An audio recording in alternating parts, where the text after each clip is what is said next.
Welcome po muli sa Philippine Weather Trivia. Again, para po sa mga bago sa channel na to. Ako nga po muli, si Alvin Pura, isang meteorologist at ang inyong weather tito.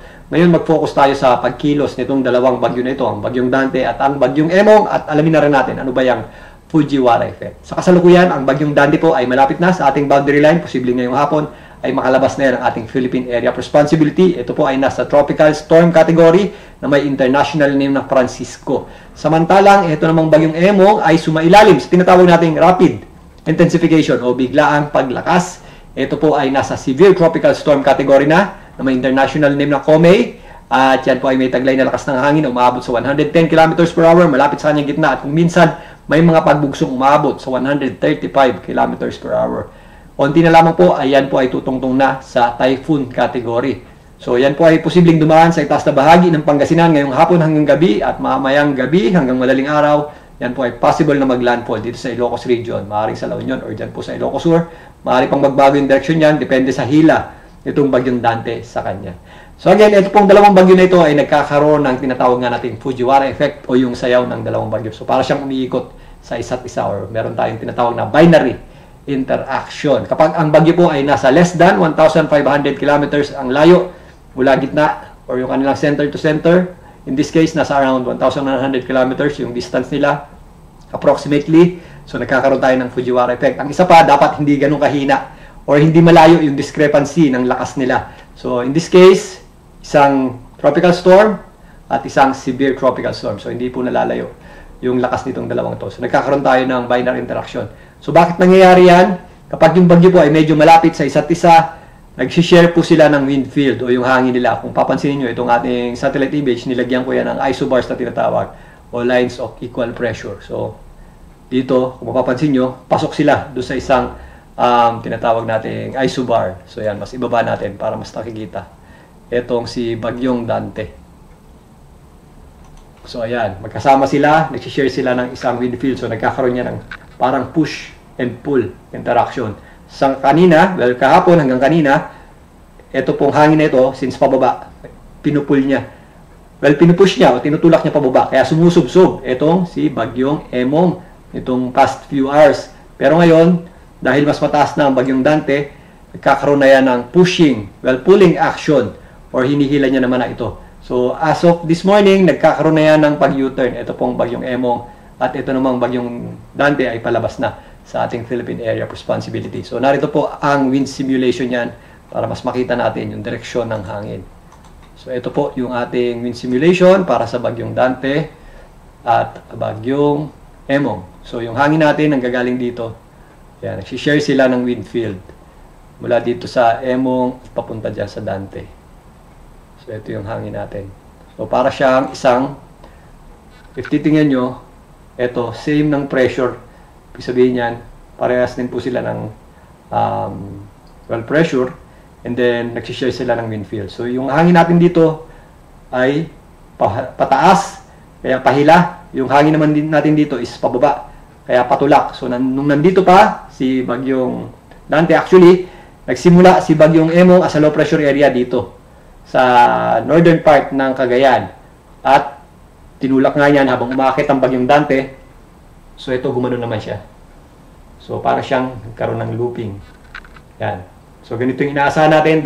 Bagyong Dante dati, bagyong Emong dati.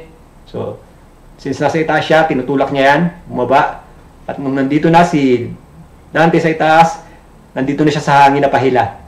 So, hinihila niya naman ngayon ang bagyong Emong. So, kaya tayo nagkakaroon ng parang Fujiwara effect.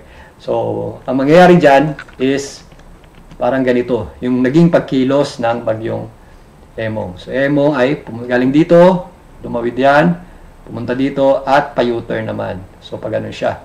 So, ito naman si bagyong Dante is, ang galing dito, umakyat. So, papunta dito. So, para silang nagkakaroon ng paikot na motion. So, yan po yung tinatawag natin parang sayaw ng bagyo o Fujiwara effect. If masurvive ni Emong ang kanyang landfall or pagtama dito sa Northern Luzon, ito pong si bagyong Dante ay magiging parte nga nitong bagyong Dante, ito pong bagyong Emong sa mga susunod na araw. If hindi siya masyadong humina sa pagtama niya sa hilagang bahagi ng Luzon. So, nagkakaroon tayo ng ground or interaction sa kalupaan or landmass Pero if ever lumakas naman yan, eventually susunod din po yan sa Bagyong Dante. Ito po ay sa darating na weekend na, kung mapapansin nyo, nasa isang malawak na sirkulasyon na yung dalawa nating sama ng panahon. By that time, nag-fizzle out na yung circulation niya, sumama na dito sa Bagyong Dante. Ito po ay sa darating na Biyernes. So pagtawid ng Bagyong Emong, parang naging trough na lang siya or extension itong Bagyong Dante sa darating na weekend. So yan po yung ating pagkilos. Ito pong dalawang bagyo. Ngayon silipin natin ang parang current location nitong dalawa at yung current weather natin. Kasi ito po ang nakakalito sa ating mga viewers at sa mga nakikinig ng warnings. Ito. Ayan. Disclaimer natin agad. Kung mapapansin nyo dito sa satellite image natin, araw o mataas po ang sikat ng araw dito sa Northern Luzon. Ayan. Pero may mga nakataas tayong warnings dyan ha. Huwag natin walang bahala yon. Lalong-lalo na dito sa Ilocos region. May mga heavy rainfall warnings pa tayo. So bakit nga ba araw? Yung ating panahon dyan, dahil ang tinatawag namin sa meteorology, yung dalawang sama ng panahon, pag napagitnaan ka nun, yung tinatawag namin call area. So ito yung Bagyong Emong at ito yung Bagyong Dante. So yung nasa gitna niyan, yan, yung tinatawag namin call area. Relatively, pag nasa gitna ka ng call area, kalmado po ang hangin at maganda po ang panahon. So, hindi po masyadong ramdam ang lakas ng hangin dyan sa tinatawag natin pag nasa gitna tayo ng dalawang sama ng panahon. Pero, hindi nga natin dapat walang bahala yung mga warnings natin dyan dahil inaasahan nga natin na itong si Bagyong Emong ay kikilos nga patungo dito sa areas ng Northern Luzon. So, sa ngayon, this morning, wala pa tayong nakikitang mga malalakas na pagulan dyan. Pero, mamayang gabi, lalong-lalo na madaling araw, pag lumapit na po itong bulto ng kaulapan na ito, at malalakas na bugso ng hangin, yun po ang medyo delikado. Yung mga areas na malapit sa gitna ng Bagyong Emong, yun po yung medyo delikado sa malalakas na bugso ng hangin dahil papalo nga ito sa typhoon category. Although maliit lang yung area na yun, pag nalapitan kayo nun, yun po ang medyo delikado. So, mag-ingat po tayo dito sa mga areas na possible na tamaan ng gitna or center. Yan po ang Ilocos Sur at La Union area. So, pwede pa rin po yung umakyat or pwede pang mas bumaba.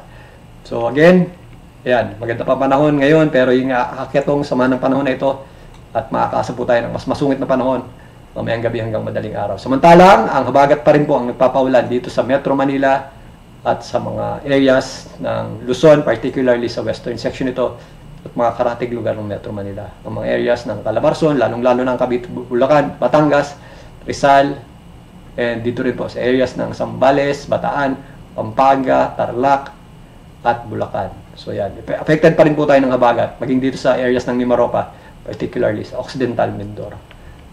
So yan muna ang pagtalakay natin sa pagkilos nito pong Bagyong Emong at Bagyong Dante at ang tinatawag nga natin Fujiwara effect. Again, mag-ingat po tayo particularly sa mga areas na dadaanan ng center o gitna nito pong Bagyong Emong. Kahit maganda po ang panahon ngayon, mag-ready po tayo sa posibleng epekto ng bagyong ito. Muli ako ang weather dito para sa Philippine Weather Trivia.